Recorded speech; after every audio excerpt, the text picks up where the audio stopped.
Oh boy, oh man, we are so back. For all the lovers of Battlefront 2, for all my bros, my viewers, we are so back.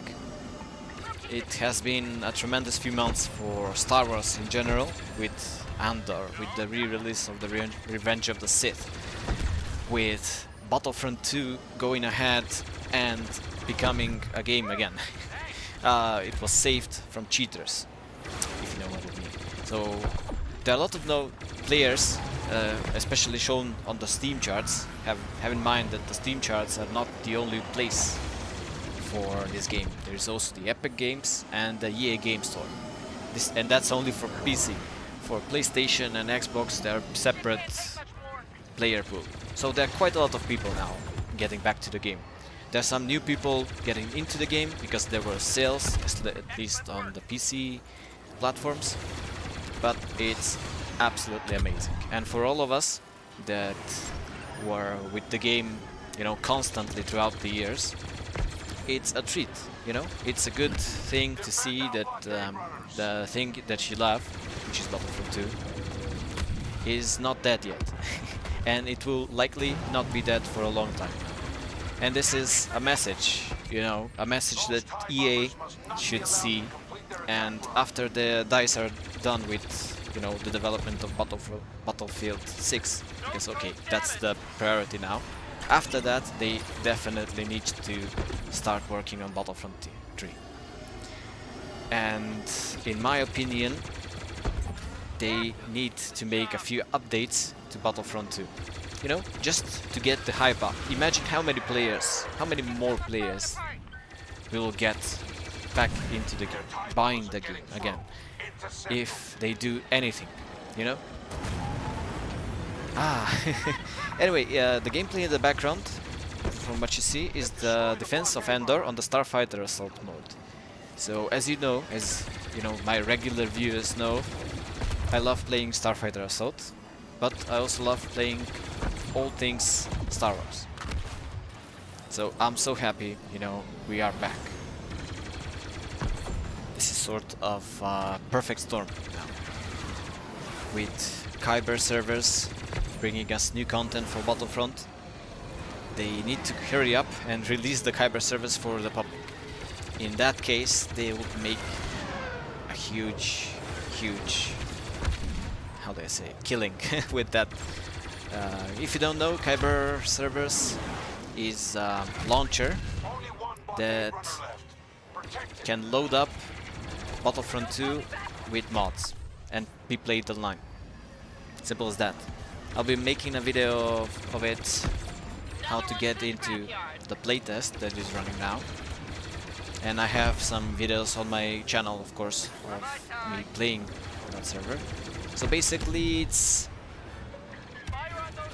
they're continuing the development of Battlefront, not just the Hyper people, but the Battlefront Plus, Battlefront Extended people.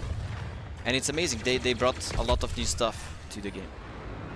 I wish, you know, they get more recognition nowadays. That's why I'm always reminding people of it. And now with more and more people returning to Battlefront, it's the perfect time. Maybe they should hurry it up and launch the game, launch the server. Oops, that was a bad crash, but we are continuing. And if Squadrons, for example, gets more updates and gets a player base return to it, that would be an awesome game. In my opinion, in my personal desire for Squadrons, I truly wish that they add third-person view, and it works similarly as it does in Battlefront. Maybe they could make these servers, you opt out if you want third-person server or first-person server, you know, because third-person it's much more powerful. You view much more things around you compared to first-person. Maybe it's just me. Maybe I'm too used to third-person now. But definitely I'll be playing more Squadrons as well. I hope we'll find some matches. If not, I'll be playing at least once on each map, you know, just to remind myself of how the maps looked. I've been playing a little bit of my off time. Haven't recorded anything in Squadrons yet. It's a different game. As much as I wanted to be Battlefront 2.5 for Starfighter Assault, it's really not. It's different, it's better in some ways, worse in some ways. The customization is, I love it. The fleet battles, you know, having to push through the enemy light cruisers in order to get to the capital ship. It's awesome, you know, it works quite well in my opinion. So expect some videos of it in the coming week. How did I crash there? My god, the Falcon is too fat for this map. And the defending side is usually quite easy, but we are facing some great enemies. So we have a great match on our hands. They managed to kill the mines too quickly in my opinion. So great work with Mole right there. So now it's time for me to bust out the old, pun intended, the old Yoda and destroy some enemies. Yoda is probably the perfect Starfighter hero for this map because he's very nimble and his disruption just slows down people too much and they're afraid, you know, to stay close to the debris and they die. Also Yoda does huge amounts of damage. He is a bit fragile himself, but with some good flying, just zipping around the debris, unless you crash, it's the best way to play this map. That's Boba Fett, we got him. But they got the second objective, which, no, it's okay. It's okay. The third objective with 140 lives, I'm not sure if they're going to get. Probably not. But they are free to target us now for a minute before they get the next objective, which is, you know, to destroy and attack the components on the Mon Calamari. Our sensors detect incoming TIE bombers. Take them out, quick. And I'm a little bit too far away from the Mon Calamari. I need to go back there because I'm close to their spawn. This is a dangerous position I'm putting myself for no reason. And of course they're attacking me. Figures.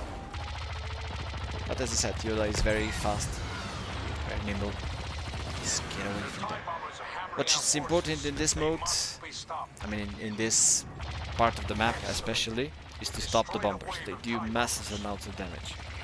Stop the AI bombers, of course, and stop these kind of bombers players. And Maul is always a priority. Maul can melt a component of the Calamari cruiser in a matter of seconds, if you let him. So I hope I've been seeing lots of new players, of course, in the game. I'm sorry, you know, if we destroyed you. It happens, of course. But just be persistent, hopefully watch some of my videos and learn something new about the game. I'll also be releasing sort of tutorial, my controls. It's mostly for PC, but you know, it's general as well in these few next days. So it can help new players with this mode. But the main thing, the main takeaway of it is don't give up. Just have fun and the skill will come to you. You know, it's not instant. Nothing in life is. But this mode, especially in the game itself, is quite fun and it's worth to spend at least 10 hours until you see if it's for you or not. Some people, I guess, will get dizzy spinning around in this mode. So space combat is a little bit difficult for those kind of people, but from what I figured, it's not too bad in this game. It's much worse if you are forced to be first person. I made the subscribe button go crazy. So if you're not subscribed, subscribe. And we won the match. Of course they couldn't destroy them on Calamari cruiser. So yeah, guys, thank you so much for watching. I love that Battlefront 2 is back, and hopefully it will make EA make Battlefront 3. Or at least sell the license to somebody who does. See you next time. Bye bye.